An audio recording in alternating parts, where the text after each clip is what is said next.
Estamos de volta com o programa Observadores deste domingo. Os nossos telespectadores podem falar conosco pelas redes sociais, né? Através do facebook.com/observadoresmarabá ou no e-mail observadores@grupocorreio.com.br. E a gente já agradece de antemão a todos que têm colaborado conosco, com ideias de pauta, críticas, elogios, muitos amigos mandando mensagens para a gente, nos incentivando, e a gente quer agradecer em nome de toda a nossa equipe aqui da TV Correio e especificamente do programa Observadores. E voltando ao nosso bate-papo de hoje, aqui com o inspetor Jair da PRF, com o Coronel Araújo, vereador aqui em Marabá. A gente encerrou o bloco anterior conversando sobre essa questão do acesso aqui, né? Eu acho até que o Coronel Araújo tinha alguma colaboração sobre isso. Na verdade, quando nós tivemos que fazer aquele acesso da Folha 33 para a rodovia, eu defendi muito na ocasião que, além dos redutores, os sonorizadores, nós também colocássemos uma lombada eletrônica.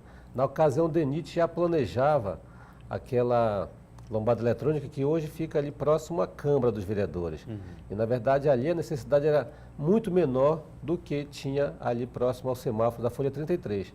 E o DENIT, na ocasião, disse que não seria possível refazer o planejamento, o projeto, e, infelizmente, não conseguimos. Porque a necessidade maior, sem dúvida nenhuma, era próximo àquele semáforo ali da 33.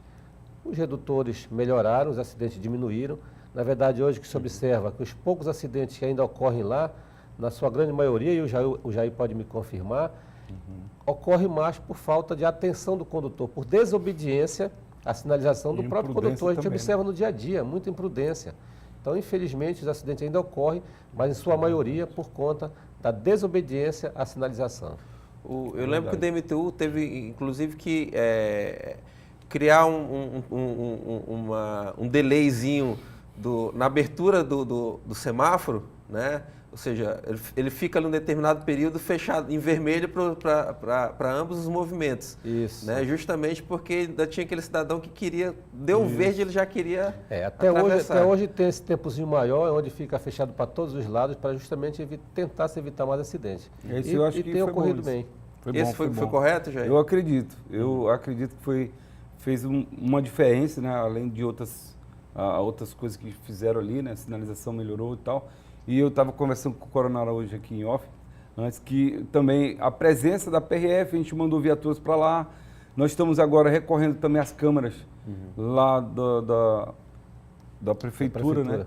Que elas nos fornecem dados do acidente. Então, as pessoas já estão sabendo aqui em Marabá que estão sendo filmado ali, aquele trevo ali, aquele trevozinho, né? A 33 está sendo filmada diuturnamente. E isso reduziu o número de acidentes, né? Mas ainda precisamos melhorar na questão mesmo da educação, né? Tem uma imagem aqui, Fran, põe pra gente, não, pode passar. Passa aí, por favor. Isso, aqui. Que é justamente o que eu puxei contigo, Jair, a questão da VP8. A gente tem esse trecho aqui, que é justamente quando chega aqui no balão aqui do Verdes Mares, que ao meio-dia, esse trecho é impossível, né? Um engarrafamento muito grande, porque você tem muita gente entrando na Nova Marabá e todos têm que percorrer todo o alongamento da VP8, justamente porque a gente não tem um outro trevo de acesso. O outro acesso que a gente vai ter já está aí a quilômetros dessa região, né? Então, realmente nos preocupa muito. E eu queria até saber, Coronel Araújo, se a gente tem aqui em Marabá hoje em dia já um planejamento sendo pensado, soluções para essa situação da VP8. Na verdade, isso está previsto no plano diretor de transporte, que infelizmente não foi concluído. Mas, na verdade, conversando com o Jair, ele tem uma sugestão a respeito das marginais lá da Transamazônica, que poderiam até melhorar essa situação aí.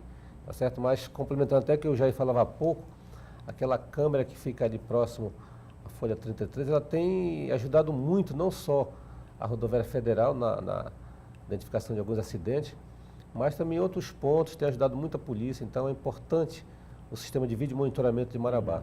Nós temos alguma dificuldade com algumas câmeras, mas nós sempre defendemos que esse sistema possa estar funcionando 100%, porque tem ajudado muito, não só na questão criminal, mas muito também na questão do trânsito. Ali próximo mesmo da 33, essas câmeras ajudaram a resolver, a elucidar muitos crimes e muitos acidentes.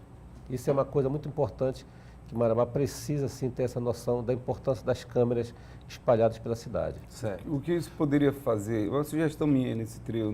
Não nesse, mas só nesse, mas tem o trevo lá da BR da 230, ali, o trevo do quilômetro 6. Certo. Nós já poderíamos estar pensando um planejamento aí para a gente estar colocando semáforos no trevo, porque se você vai em grandes centros, quando há muito veículo, na hora do rush, né? Na hora do meio-dia, 6 horas, você poderia botar um semáforo lá que seria ele ligado só naqueles momentos ali para resolver esse gargalo aí. É o caso aí também, então, a né, gente Jair? poderia É o caso colocar aí um desse semáforo trevo. aqui, vários semáforos, só nesse tempo, né? Nesse tempo da hora do rush, meio-dia e 6 horas da tarde. Você colocar o semáforo, liga, e ele fica ligando naquele tempo ali, né? Depois você desliga. Pode ser feito isso nos trevos, que o trânsito de Marabá, a frota aqui já é altíssima, e precisamos já ter essas saídas bem planejadas e tudo mais, para que a gente possa melhorar aí o fluxo. Volta uma imagem, por favor, Fran. Não, volta. Isso, aqui. Mais uma, por favor.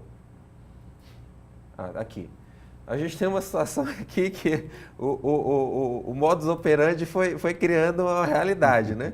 Ou seja, nós temos aqui como as pessoas não querem fazer pegar a marginal para fazer o primeiro retorno, elas acabam atravessando boa parte da Transamazônica, e quando chega aqui à altura da Folha 33, no acesso que seria para retorno, elas utilizam para fazer uma voltinha e depois utilizar o semáforo, né? 33, como é que a PRF está vendo isso aí? Olha, tu vê bem, eu mesmo, sou daqui, dirijo aqui. De vez em quando me perco nesse negócio aí, quando você vê, você já passou do local de entrada. Aí você fica naquela agonia. O usuário, o usuário que quer resolver esse problema, principalmente de fora, pessoas que estão passando, eles não entendem. Eles vão descer aí mesmo. E aí, o que nós fizemos? Eu fiz um estudo ano passado, bem no final do ano passado, e levantei vários pontos, inclusive esses aí, e fizemos um projeto e apresentamos por ofício ao DENIT, que foi aprovado. O DENIT e a Secretaria de Planejamento. Certo. Nós fizemos uma reunião e eu fui na viatura com o engenheiro do DENIT e o secretário de Planejamento, fomos nesses locais, e nesses locais, no trevo, nesse local aí, no outro lado também, que perto do semáforo da 33, que tem a mesma situação, só que do lado oposto. E aí mostramos que a necessidade do usuário, a necessidade dele é descer. Poucos sobem, poucos usam também a mão oposta. Então, a nossa proposta é mudar as marginais para que elas fiquem só um sentido, né? No sentido, exemplo, Cidade Nova para Nova Marabá, seria uma mão só, única, no sentido decrescente. Uma mão só, 2 faixas de trânsito para livre. E do lado oposto, vindo de lá para cá, também uma mão só na subida. Isso iria resolver bastante essa situação e deixava o pessoal aí, abria-se de uma forma que eles pudessem descer. Até porque, se ele descer, ele já vai entrar na mão correta, né? Passa, por favor, uma imagem, Fran. Aqui, ó, a gente consegue visualizar bem isso aí olha aí. nessa imagem, que inclusive, agora, vindo para cá, já encontrei. Esbarrou com essa situação aí, porque, né? Ó, nós temos aí a sede da companhia elétrica, que é aqui na Folha 33. Justamente. E nós temos aí 2 carretas que atendem a essa empresa, né? E nesse trecho o sentido é duplo, né? Exatamente. Então nós temos justamente sentido duplo aí. Trecho de sentido duplo e coincidindo com uma outra irregularidade aí, que é um movimento de veículos pesados na marginal. Marginal. O que acontece? Houve uma evolução, a duplicação ela evoluiu em todo o seu sentido. E aí, o que acontece? Essas empresas que elas estão à margem da rodovia, elas ainda não estão pensando nesse novo tempo, nessa evolução, nessa reorganização do trânsito. Então, o que tem que acontecer? Eu estava olhando, quando eu vim para cá, eu já me deparei com 2 carretas. Falei para a pessoa não parar, que nós íamos mandar a viatura para fazer auto. Não, estamos entrando. Essas empresas, elas já estão, como não tem como aí nem manobrar, elas têm que ter um outro depósito, onde elas descarregam esse material grande aí e depois com carros menores esteja abastecendo. como nos grandes centros. Você tem, exemplo, Marabá, você caiu uma placa, mas Marabá, lá na Velha, não entrava veículo acima de 19 toneladas. Não entrava. Tiraram a placa de lá. Por quê? Porque você vê um trânsito que as vias urbanas, elas são do início do século passado. Como é que você vai botar uma carreta lá? E a pessoa, sem a placa, sem a proibição, ela vai. Então, o que está faltando aí? Estão faltando, não é? Claro, a sinalização, né? A sinalização de placas, a proibição de estacionável é importante, porque com a sinalização eu posso autuar. Agora, se ele parar na rodovia, a gente pode autuar também. Mas nós vamos, a PRF vai ter que conversar com o gerente aí, para que eles possam dar uma outra solução nessa problemática. Eles não podem fechar o trânsito, ó, 2 carretas aí fechando o trânsito. E eu falei para o rapaz, ainda agora, vindo para cá, diz, olha, não fecha. Não, a gente está só manobrando, vamos botar para dentro. Então é uma situação séria, as pessoas têm que se acostumar que Marabá evoluiu. Eu vejo as calçadas, as pessoas usando a calçada. A calçada ela pode ser usada sim, desde que você tenha uma calçada larga que tenha uma faixa para o pedestre. E aí você sinaliza igual a tua aqui, na frente aqui do jornal, é sinalizado, você entra, mas não atrapalha o pedestre, certo? Então o que tem que acontecer? Eles têm que ou afastar o muro, ou sinalizar a calçada, melhorar, porque a rodovia é uma realidade e ela não vai mudar a legislação para atender um e outra pessoa. Coronel, o senhor que foi diretor do DMTU há muito tempo, 5 anos, a gente tem uma dificuldade aqui em Marabá de conseguir esse controle de veículos pesados dentro da cidade, né? Eu percebo muitas vezes lá na Orla, na Marabá Pioneira e outras áreas aqui que são mais restritas, né? Carretas, né? Muita carreta trafegando, veículos pesados como tratores, etc. A gente sempre teve dificuldade com isso. Além do problema da sinalização, o Jair lembrou bem, que quando tínhamos aquela placa proibindo carros com elevado número maior das toneladas permitidas, nós até que não tínhamos tanto problema na Marabá Pioneira. Hoje essa placa foi retirada, não foi recolocada, nós temos tido essa situação. Mas além dessa falta da sinalização, que isso tem que ser revisto... Será que foi retirada por vandalismo? Provavelmente, eu acredito nisso. Mas na verdade também, Patrick, é muita questão de cultura. Na verdade a gente não percebe isso em centros maiores que Marabá. Então hoje o camarada sabe, por exemplo, a gente vê cada carreta, caminhões grandes circulando em vias super estreitas em Marabá, e falta de consciência, falta realmente de educação. Então é um problema que só a campanha educativa que pode também minimizar muito isso. Campanhas educativas sempre são bem-vindas. Isso tem que ser trabalhado de uma forma realmente que mude. Até uma questão cultural. Eu vejo lá na Celpa ainda, falando. Se você for lá, Patrick, após a Celpa, tem uma saída que tem uns comércios e tem uma rua, tem uma saída que dá para estacionar. Mas a pessoa, ela quer estacionar em frente à loja que ela quer ir.